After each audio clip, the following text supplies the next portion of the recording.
Hi, thanks for tuning in. I'm Selena and welcome to my channel. Today, I'm going to share two powerful methods of getting a bigger loan even if you have a low income or no income. It might sound surprising, but banks don't just look at your salary. There are ways to boost your borrowing power. There are two smart ways, and one is the pledge method and the unpledged method. For the pledge method, this involves placing a fixed amount of money in the bank for a period of 48 months, and with this deposit, it provides as a security for the bank, reducing the bank's risk. So because of that, the bank is able to give you a bigger loan amount and sometimes with more favorable terms. So even if your income is low or irregular, your savings actually help you to get a bigger loan amount. The next method that we have is the unpledged method. This method is a shortcut, where you just place your funds with the bank for a period of 2 to 3 weeks and you get the same amount of loan as the pledge method.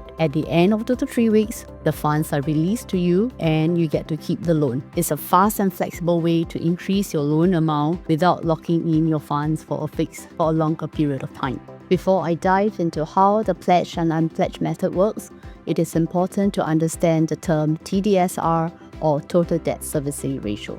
TDSR is a financial calculation that banks use to determine how much debt you can take based on your income. It basically checks how much money you have left after repaying your monthly debt to comfortably repay a new loan.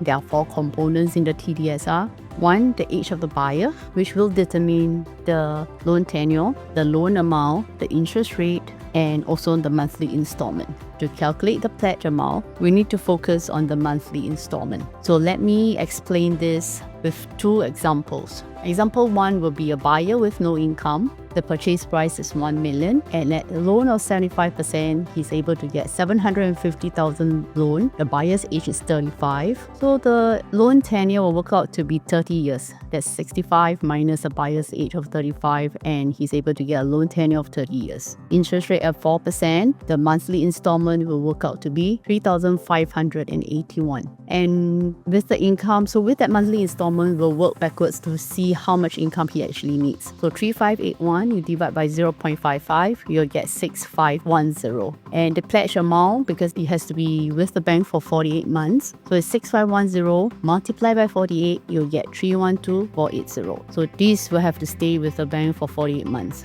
And if you want a shorter period of time, you can use the unpledged method, which is 312,480 divided by 30. So it's about 1.04 million. So in summary, if you have no income and to get a loan of 750,000, the pledge amount is 312,480. This stays with the bank for 48 months. And if you do not want the funds to be locked out for such a long period, you can go for the unpledged way, which is 1.04 million, and this will be locked with a bank for just 2 to 3 weeks. Now let me explain with example 2, where the buyer actually has an income of 10,000. The purchase price that we are looking at here is 2 million. 75% loan will be 1.5, and buyer's age is 35. Income now is 10,000, and the loan tenure is 30 years. Interest rate at 4%, this will give us a monthly installment of 7,161. And with that, the income works out to be 13,020. So as you can see, there's a shortage of income. So the buyer actually earns an income of 10,000, but what's the income needed to secure that 75% loan is 13,020. So there's a shortage of $3,020. And to work out the pledge amount, 3,020 times 48, you get 144,960. And because the pledge amount is 30% of the unpledged amount, I will use 144,960 divided by 0.30, which is 483,200.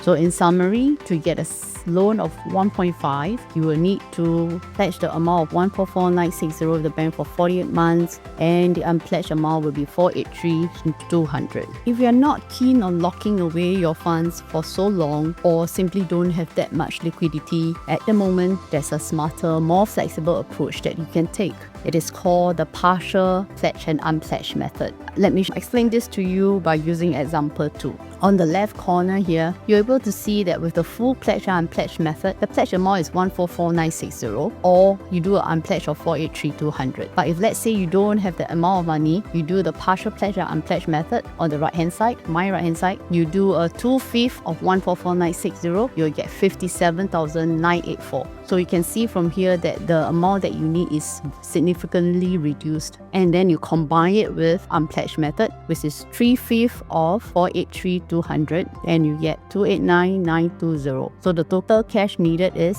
347,904. So this will reduce the amount of cash that you need. If you have followed what I've explained, you should now be able to calculate your own pledged and unpledged amount for your next property purchase. But if you're still not sure, do reach out. And if you like what you see, do like and subscribe to my channel. See you in my next video. Bye bye.